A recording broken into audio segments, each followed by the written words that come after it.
প্রথমবার সংসদে আসা আলোচিত আইনজীবী সৈয়দ শাহিদুল হক সুমন এমপি হিসাবে পাওয়া সম্মানী ভাতার বরাদ্দ তথ্য ফেসবুকে সাউর করে দেওয়ায় বেজায় চটেছেন বিরোধী দলীয় চিফ হুইপ মুজিবুল হক সুন্নু। মঙ্গলবার জাতীয় সংসদে অনির্ধারিত আলোচনায় অংশ নিয়ে এই বিষয়ে ক্ষোভ জেরেছেন তিনি। সুমনের নাম প্রকাশ না করে বলছেন, কেবল সস্তার জনপ্রিয়তার জন্য নতুন সংসদ সদস্য এমন আচরণ।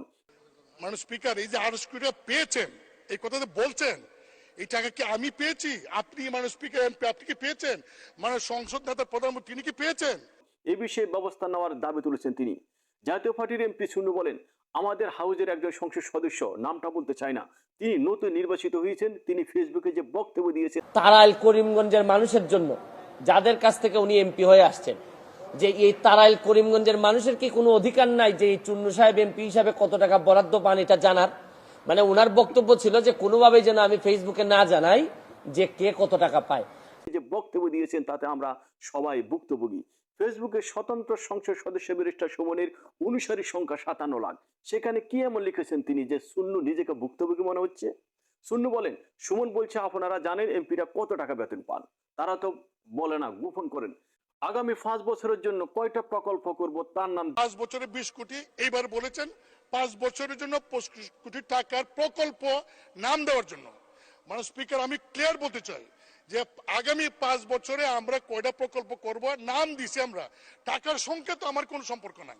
আমরা টাকার সঙ্গে তো আমার কোনো সম্পর্ক নেই।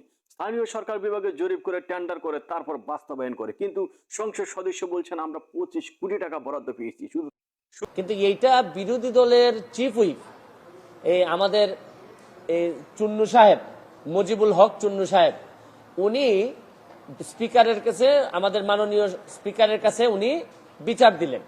তো যেহেতু পয়েন্ট অফ অর্ডারে উনি বলেছেন, আমি উত্তর দেওয়ার সুযোগ পাই নাই। শুধু তা না, সুন্নু আরো বলেছেন, এমপি হলে যদি এত লাভ হতো তাহলে আরো আগে এমপি হতাম। এ ব্যাপারে স্পিকারের কাছে বিচার চেয়ে জাতীয় পার্টির এই সংসদ সদস্য বলেন, আপনি হলেন এই সংসদের অভিভাবক।